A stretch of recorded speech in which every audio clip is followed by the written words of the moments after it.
नमस्कार दोस्तों, मेरा नाम है डॉक्टर साहिल रॉय और मैं आपका बहुत बहुत स्वागत करता हूं मेरे YouTube channel EU commerce scholar में। दोस्तों, जो मेरा चैनल है EU कॉमर्स स्कॉलर, ये बेसिकली कॉमर्स के स्टूडेंट्स के लिए है। बहुत सारे स्टूडेंट्स जिन्होंने ग्रेजुएशन कर लिया है, जिन्होंने बीकॉम कर लिया है, BBA कर लिया है, ग्रेजुएशन कंप्लीट हो गया है, इसके आगे चीज़ें समझ में नहीं आ रही कि अब क्या करना है, तो ये वीडियो आपके लिए है। मेरे पास बहुत सारे स्टूडेंट्स ऐसे मुझे मिलते हैं जो मुझसे पूछते हैं कि सर अब बीकॉम हो गया, अब हम क्या करें। उनको क्लियर एक्चुअली नहीं है कि उन्हें आगे करना क्या है। ऐसा हर फील्ड में, हर स्ट्रीम में है। ज़रूरी नहीं है कि ऐसा सिर्फ कॉमर्स के स्टूडेंट्स के साथ हो, ऐसा साइंस के स्टूडेंट्स के साथ भी है और ऐसा आर्ट्स के स्टूडेंट्स के साथ भी है। कई बार ऐसा होता है कि पोस्ट ग्रेजुएशन करने के बाद बच्चे पूछते हैं कि सर अब आगे हम क्या करें, आप थोड़ा हमें गाइड कीजिए। दोस्तों, अगर आप स्पेशली बीकॉम के स्टूडेंट हैं या आपने बीकॉम कर रखा है और आपको अभी क्लियर नहीं है कि अब आगे क्या करना है, तो ये वीडियो आपके लिए है। इस वीडियो को लास्ट तक ज़रूर देखिएगा। और अगर आपकी जान पहचान में कोई ऐसा स्टूडेंट है जो ग्रेजुएशन में बीकॉम कर रहा है या BBA कर रहा है, तो ये वीडियो उस तक ज़रूर पहुंचा दीजिएगा, उसको बहुत अच्छा गाइडेंस मिल जाएगा। दोस्तों, हमारी सबसे बड़ी प्रॉब्लम क्या है हमारी सोसाइटी में, वो ये है कि हमारी करियर को रिलेट करके जो भी गाइडेंस होता है ना, वो हमें हमारी फैमिली से नहीं मिलता। नॉर्मली हम कोई भी ऐसे कोर्सेज कर लेते हैं जो हमारे फ्रेंड्स कर रहे हों। मेरा दोस्त होटल मैनेजमेंट कर रहा था तो मैंने कर लिया। मेरा दोस्त PhD कर रहा था तो मैंने भी अप्लाई कर दिया। मेरा दोस्त MBA करने जा रहा था तो मैंने भी सोचा मैं भी MBA कर लूँ। मेरा दोस्त CA कर रहा था तो उसके साथ साथ मैंने भी एडमिशन करा लिया। ये सबसे गलत डिसीजन होता है दोस्तों। आपका दोस्त जो कर रहा था वो उसकी चॉइस थी। आप अपनी करियर को इस हिसाब से चूज़ कीजिए जिसे आप एंजॉय कर सकें। जैसे मैं आपको अपने बारे में बताऊं, मुझे तकरीबन 12-13 साल हो गए पढ़ाते हुए, लेकिन अभी भी मुझे ऐसा नहीं लगता कि मैं पढ़ा या मैंने अपनी लाइफ में कोई काम किया, क्योंकि मैं पढ़ाना बहुत एंजॉय करता हूँ। कई बार तो ऐसा होता है कि दिन में 10-10 घंटे हमने क्लासेस ली हैं, उसके बाद भी ऐसा नहीं लगता कि हमने कोई बहुत बड़ा काम किया। मतलब एक होता है ना कि बर्डन तरीके का लगना या ज़बरदस्ती कोई काम करना, क्योंकि हम टीचिंग प्रोफेशन को एंजॉय करते हैं। जो डांसर्स होते हैं वो दिन में 10-10 घंटे डांस कर लेते हैं क्योंकि वो उस प्रोफेशन को एंजॉय करते हैं। आप मिल्खा सिंह को तो जानते हैं, वो दिन में 6-6 घंटे दौड़ा करते थे और वो इतने स्ट्रांग थे कि उन्होंने इंडिया को इतने मेडल जिताए, लेकिन क्योंकि वो उसको एंजॉय करते थे तो उन्हें बहुत अच्छा लगता था जॉगिंग पे जाना या सुबह सुबह रनिंग पे जाना। तो आप अपना करियर इस हिसाब से चूज़ कीजिए कि आपको जो अच्छा लगे। डांस करने का मन है तो डांसर बन जाइए, गाने का मन है तो आप अच्छे सिंगर बन सकते हैं। कोशिश करने में क्या जाता है, आजकल इतने सारे ऑनलाइन प्लेटफॉर्म्स हैं, क्यों नहीं आप एक अपना यूट्यूब चैनल बनाएं या आप इंस्टाग्राम ID बनाएं और वहाँ पे भी पार्ट टाइम शुरू कर दीजिए। देखिए, जितने बड़े यूट्यूबर्स हैं या इंस्टाग्राम के जो बड़े बड़े लोग हैं, उन्होंने भी एज अ पार्ट टाइम शुरू किया था। धीरे धीरे फेमस हो गए तो उन्होंने उसे फुल टाइम बना दिया और उसमें वो अच्छा खासा कमा भी रहे हैं। बहरहाल, ये तो एक टॉपिक से हट करके बात थी। अभी हम बात करते हैं अपने करियर से रिलेटेड। हमने जो बीकॉम के बाद का करियर है उसे 3 पार्ट में डिवाइड किया है। सबसे पहले हम बात करते हैं पोस्ट ग्रेजुएशन की, फिर बात करेंगे हम प्रोफेशनल कोर्सेज की, फिर बात करेंगे गवर्नमेंट जॉब्स की और फिर लास्ट में हम बात करेंगे जॉब ओरिएंटेड कोर्सेज की, जिसे आप बीकॉम के बाद कर सकते हैं। सबसे पहले बात करते हैं कि अगर आपने बीकॉम कर लिया तो फिर आप पोस्ट ग्रेजुएशन में क्या क्या कोर्सेज कर सकते हैं। तो सबसे पहले आता है MBA, masters of business administration. MBA जो होता है वो 2 साल का होता है और MBA में स्पेशलाइजेशन होता है नॉर्मली।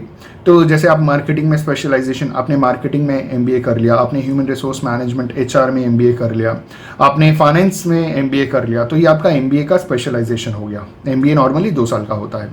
कहा यह जाता है कि MBA वाले बहुत सारे फिर रहे हैं, लेकिन ये बहुत गलत बात है, क्योंकि जिन्होंने अच्छे कॉलेज से MBA किया है वो आपको ऐसे नहीं दिखेंगे, वो बहुत अच्छी पोस्ट पे काम कर रहे होंगे। एक अच्छे कॉलेज से MBA करने के लिए आपको एक अच्छा CAT का स्कोर कार्ड चाहिए, CAT में अच्छे मार्क्स चाहिए, तभी आप एक अच्छे कॉलेज से आप MBA कर सकते हैं। अगर आप MBA के ऊपर डिटेल वीडियो चाहते हैं तो प्लीज़ कमेंट करके बताइएगा, उसके ऊपर भी हम बहुत ही डिटेल वीडियो बनाएंगे कि कितने कॉलेजेस हैं, कॉलेजेस के बारे में भी डिटेल दे देंगे, CAT के सिलेबस के बारे में भी डिटेल दे देंगे, कितने साल का कोर्स होता है, सारी की सारी डिटेल हम वहाँ पे प्रोवाइड करा देंगे। पहला हो गया MBA। दूसरा है आपका MCOM। अब MCOM में भी बहुत सारे स्पेशलाइजेशंस होते हैं। आप MCOM भी 2 साल का कर सकते हैं पोस्ट ग्रेजुएशन जो होता है बीकॉम के बाद। अब MCOM में आप अकाउंटिंग से जो स्पेशलाइजेशन है आप MCOM कर सकते हैं, मैनेजमेंट से कर सकते हैं, बिजनेस से कर सकते हैं, फाइनेंस से कर सकते हैं, HR से कर सकते हैं, टैक्स से कर सकते हैं, टैक्सेशन से, इकोनॉमिक्स से MCOM कर सकते हैं, मार्केटिंग से MCOM कर सकते हैं। मतलब ये सब्जेक्ट एज अ स्पेशलाइजेशन आप चूज कर सकते हैं। बहुत सारी यूनिवर्सिटीज़ हैं जो ऐसे स्पेशलाइजेशन कोर्सेज नहीं करवाती है और बहुत सारी यूनिवर्सिटीज़ ऐसे स्पेशलाइजेशन कोर्सेज करवाती है। जैसे मैं बात करूं बीएचयू की, तो बीएचयू में कुछ सब्जेक्ट्स हैं जिसमें आप एमकॉम में स्पेशलाइजेशन ले सकते हैं, लेकिन इलाहाबाद विश्वविद्यालय में ऐसा स्पेशलाइजेशन नहीं है। सारे के सारे कोर्सेज फिलहाल अभी 2021 की बात कर रहा हूँ, सेमेस्टर सिस्टम है और कंपलसरी हैं ज़्यादातर चीज़ें। हाँ, एक इलेक्टिव सब्जेक्ट आ जाता है, लेकिन elective subject is elective, it is not specialisation. तो ये हो गया आपका एमकॉम। फिर आप बीएड कर सकते हैं 2 साल, अगर आपको टीचिंग में इंटरेस्ट है तो आप बीएड के लिए जा सकते हैं, बीएड कर सकते हैं 2 साल का। उसके बाद आप सीटेट क्वालिफाई करके किसी भी गवर्नमेंट स्कूल में आप अप्लाई कर सकते हैं एज ए टीचर। अगर पढ़ाने में इंटरेस्ट है तो आप वो भी कर सकते हैं। फिर एमए भी कर सकते हैं, एमए आप किसी भी सब्जेक्ट में कर सकते हैं, लेकिन बात वही आती है कि अगर आपको जॉब करना है तो आप कौन सा सब्जेक्ट लें। जैसे सबसे कॉमन जो बच्चे जाते हैं, जो सबसे ज़्यादा फेमस है, वो है एमए इन इकोनॉमिक्स। अब बहुत सारे कॉलेजेस ऐसे होते हैं जो ये कहते हैं कि अगर आपने बीए इकोनॉमिक्स किया है तभी आप एमए इकोनॉमिक्स कर सकते हैं। बहुत सारे ऐसे होते हैं जो अलाउ कर देते हैं। जैसे मैं अपने इलाहाबाद विश्वविद्यालय की बात करूं तो बीए इकोनॉमिक्स के बाद ही आप एमए इकोनॉमिक्स कर सकते हैं।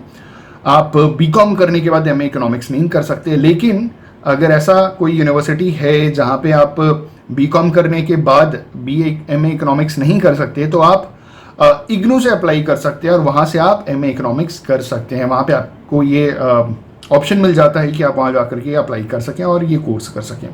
तो बेसिक ये 4 बहुत ही इंपॉर्टेंट कोर्सेज हैं और बहुत ही कॉमन कोर्सेज हैं जो बच्चे पोस्ट ग्रेजुएशन में चूज करते हैं। दोस्तों, बात करते हैं प्रोफेशनल कोर्सेज की। प्रोफेशनल कोर्सेज में सबसे ज़्यादा जो फेमस है कॉमर्स के बच्चे के लिए, वो है सीए, चार्टेड अकाउंटेंट।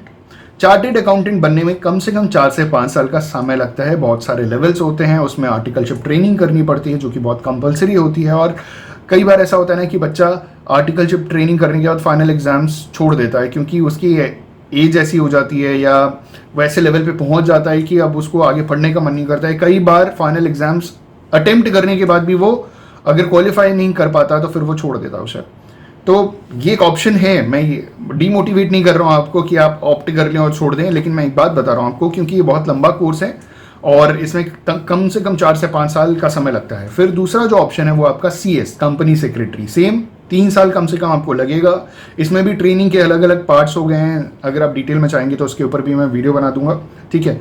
1 साल, 2 साल, 3 साल प्रेफरेबल, ऑप्शनल है। जितना ज़्यादा आप ट्रेनिंग करेंगे उतना ज़्यादा आपके लिए बेनिफिशियल है। आप कंपनी सेक्रेटरी जो दूसरा ऑप्शन था वो भी चूज कर सकते हैं।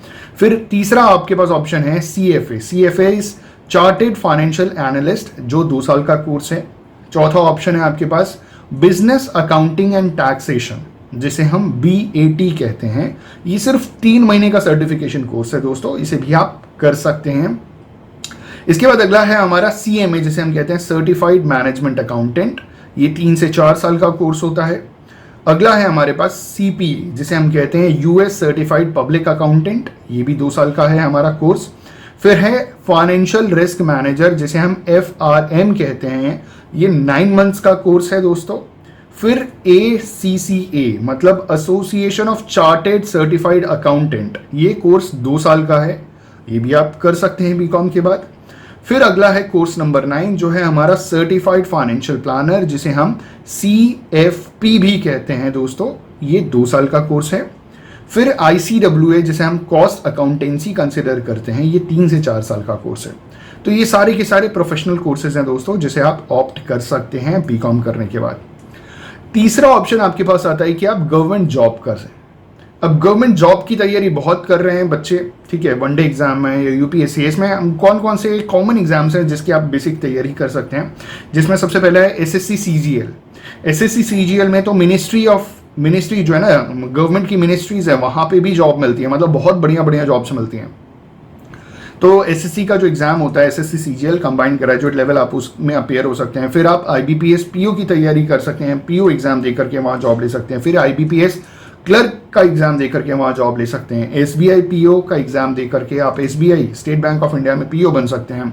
SBI क्लर्क का अपना एक अलग एग्जाम होता है, वो भी आप दे सकते हैं, ठीक है दोस्तों। फिर रीजनल रूरल बैंक के एग्जाम्स होते हैं, वो बेसिकली IBPS में आ जाते हैं, आप उसकी भी तैयारी कर सकते हैं दोस्तों। फिर रिजर्व बैंक ऑफ इंडिया के एग्जाम्स होते हैं, आप RBI में भी जॉब कर सकते हैं दोस्तों। उसके बाद हमारे पास जो ऑप्शन आता है वो आता है UPSC। जिसमें आप IAS, IPS, IRS इन सब की तैयारी कर सकते हैं। IFS, इंडियन फॉरेन सर्विसेज, आप इन सारी की सारी जॉब्स की तैयारी कर सकते हैं। फिर आप डिफेंस में अप्लाई कर सकते हैं, आप आर्मी में ऑफिसर बन सकते हैं, नेवी में ऑफिसर बन सकते हैं, एयरफोर्स में ऑफिसर बन सकते हैं ग्रेजुएशन के बाद, ये भी ऑप्शन है आपके पास। आप LIC में जॉब कर सकते हैं डेवलपमेंट ऑफिसर के तौर पर, प्रमोशन लेकर के ब्रांच मैनेजर बन सकते हैं। आप इंश्योरेंस एजेंट भी बन सकते हैं। देखिए, इंश्योरेंस एजेंट बनने के लिए आपको ज़रूरी नहीं आप BCom करें, 12th के बाद भी आप कर सकते हैं, ठीक है। तो लेकिन एक ऑप्शन आ जाता है कि अगर आप पार्ट टाइम उसे करना चाहें तो वो भी आप कर सकते हैं। फिर आप रेलवे में जॉब के लिए कोशिश कर सकते हैं, आप ट्राई कर सकते हैं। वैसे रेलवे में तो बहुत ज़्यादा प्राइवेटाइजेशन हो रहा है, तो आप देख सकते हैं, लेकिन जॉब तो आ ही रही है, क्योंकि रेलवे एक ऐसा ऑर्गेनाइजेशन है जो इंडिया में सबसे ज़्यादा लोगों को गवर्नमेंट जॉब्स प्रोवाइड कराता है, ठीक है। NTPC, रेलवे NTPC का नाम आपने सुना होगा, प्रिपरेशन कर सकते हैं दोस्तों। तो ये कुछ बहुत कॉमन गवर्नमेंट जॉब्स थे जो BCom के बाद किए जा सकते हैं। अब बात कर लेते हैं कुछ जॉब ओरिएंटेड कोर्सेज, जिसे आप प्रोफेशनल कोर्सेज की तरह जिसे आप कर सकते हैं, जो बेसिकली अभी के नए नए कोर्सेज आए हैं। जैसे मैं बताऊं आपको, जैसे आपका है डिजिटल मार्केटिंग। तो डिजिटल मार्केटिंग का जो कोर्स है वो आपका 6 महीने का, ये कोई भी कभी भी कर सकता है और डिजिटल मार्केटर बन सकता है। इसकी जॉब अपॉर्चुनिटीज़ बहुत अच्छी हैं। दूसरा आपका सर्टिफिकेशन इन इन्वेस्टमेंट बैंकिंग, ये 1 से 2 महीने का सर्टिफिकेट कोर्स है, ये भी आप कर सकते हैं। तीसरा डेटा साइंस सर्टिफिकेशन, ये 3 से 4 महीने का कोर्स है, ये भी आप कर सकते हैं। चौथा है आपका वेब डिज़ाइनिंग, BCom के बाद आप ये भी कर सकते हैं, लेकिन इसका टाइम ड्यूरेशन 1 साल का है। पांचवा है आपका ग्राफिक डिज़ाइनिंग, ये भी 1 साल का है, ये भी आप कर सकते हैं। छठा है आपका सप्लाई चेन मैनेजमेंट, ये भी 1 साल का कोर्स है, ये भी आप कर सकते हैं। सातवां है स्टॉक ब्रोकिंग, ये 1 से 3 साल का कोर्स है, डिपेंड करता है कहाँ से आप कर रहे हैं, ये भी आप कर सकते हैं। आठवां मैं जो आपको प्रेफर करूँगा वो ये है कि आप सेल्फ एम्प्लॉयड हो जाएं, खुद का कोई बिजनेस शुरू कर लें, क्योंकि ये तो बहुत फेमस कहावत आपने सुनी होगी ना कि अगर आप सपने नहीं देखते तो दूसरा कोई आपको हायर कर लेगा अपने सपने पूरे करवाने के लिए। तो दोस्तों, छोटा ही बिजनेस हो लेकिन खुद का बिजनेस हो, थोड़ी सी इनकम आए लेकिन खुद की आए, खुद की मेहनत पे आए, उससे अच्छा कुछ भी नहीं है। तो आप खुद का भी एक छोटा सा कोई भी बिजनेस शुरू कर सकते हैं। बाकी और भी बहुत सारे कोर्सेज हैं, जैसे होटल मैनेजमेंट हो गया, या एयर होस्टेस बनना हो गया, एयरलाइंस में जॉब हो गया, ऐसे बहुत सारे कोर्सेज हैं दोस्तों। तो एक BCom के बच्चे के लिए कि वो BCom करने के बाद क्या क्या कर सकता है, ये एक शॉर्ट वीडियो बनाने की कोशिश की है मैंने, जिसमें उतना भी ज़्यादा कुछ डिटेल नहीं दिया, लेकिन आपको पता चल गया कि कौन कौन से कोर्सेज होते हैं। आप किसी भी कोर्स के ऊपर अगर आपको डिटेल वीडियो चाहिए तो कमेंट करके बताइएगा, मैं उसके ऊपर बहुत ही डिटेल सेपरेट वीडियो बनाऊंगा। On this note, thank you so much for watching this video. नमस्ते।